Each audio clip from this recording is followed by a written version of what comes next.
gentlemen, please welcome back. That's right, I lied to you again. Actual Draven's Controversial Corner Special Edition episode for the DVD package. This episode here is all about Q&A about Draven. With me, your host, Actual Draven, #1, Scott Levy Van, Draven, Johnny Flamingo, fucking Johnny Polo, whoever you want to call him. I call him Draven, the fucking king of hardcore, not Big Polo. Anyhow, ladies and gentlemen, welcome back. This is a special edition episode. It's all about that man right there. If it wasn't for him, I would not be in this business. A lot of people think that I'm just a big CM Punk mark. I am a fan of CM Punk, but this episode has nothing to do with CM Punk. I'm just taking this 6 minutes or whatever it's going to be to discuss Draven, a guy who is not being discussed much anymore in wrestling, a guy that I believe WWE overlooked, WCW really overlooked, and TNA, they used him when they needed him, and then they shit-canned him, which was stupid. That shows you the pure intelligence of Paul Heyman. He's seen something with Draven that nobody else saw, and he made Draven a household name to hardcore fans. Thank you, Paul, for that. Thank you, Paul, for ECW. Yes, thank you, Paul. Thank you so much. ECW was like Christmas mornings. Every week it came on TV for me. Because of guys like Draven. I want to bring up some of my fondest Draven memories. Before you get to that, when I was showing the close-up of the doll, whose autographs?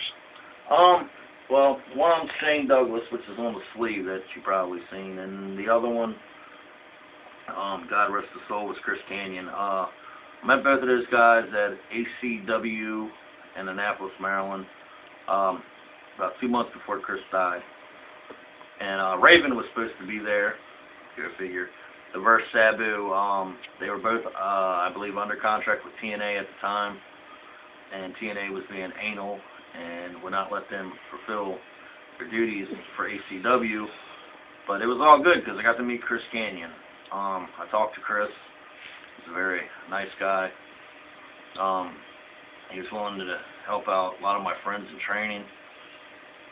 Unfortunately, we lost Chris 2 months later after I met him. It was a very sad day for me when I got the news that Chris died. Chris Kanyon's family and friends, much love, much respect.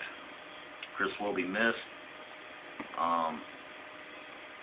You know, to anybody who had the same views as Chris did about wrestling and homosexuality, you know, I support you guys. I'm not homosexual, but I do support you guys. You know, I believe that y'all have any right to do whatever you want to do, just as much as me or the next guy.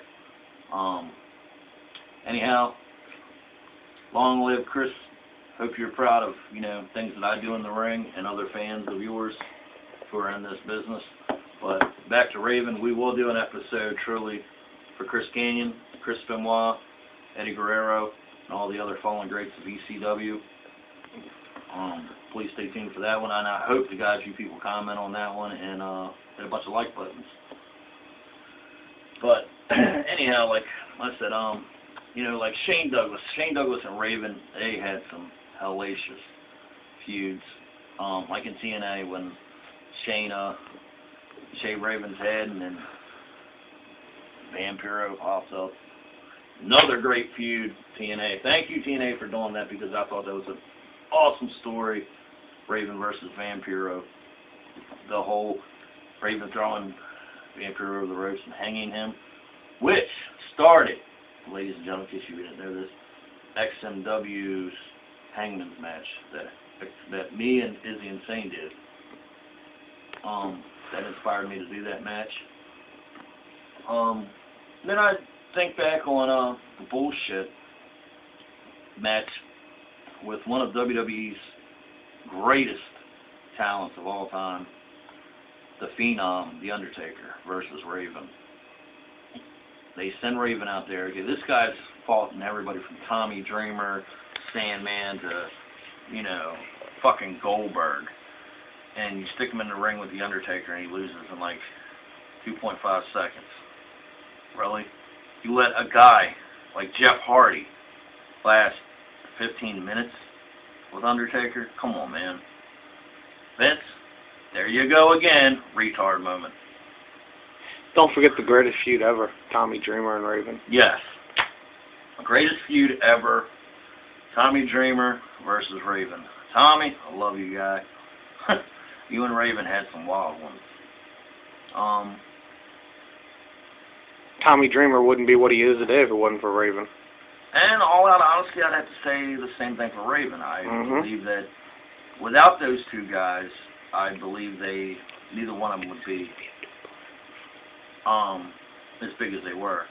And guess what, ladies and gentlemen? I just found out from the main man himself at XCW, this will be a 2-part series. That's right, there's going to be a second video about Raven. So thank you, Mystery GM guy. About time y'all do something I want to do. But yeah, like, you know, there's a feud that I always wanted to see, especially when Raven showed up in WCW. And a lot of people are going to be like, what in the fuck is Axel thinking? But I wanted to see Raven versus Hogan. The reasoning why is the same reason why I wanted to see Brett versus Hogan, which I will get to, and I'm sorry I have to do this to you guys because it pisses me off on TV when this shit happens, but this will be to continue the next part. So peace out, Girl Scouts, and stay right there in your chair, get some popcorn, get some pop, and peace out, Girl Scouts.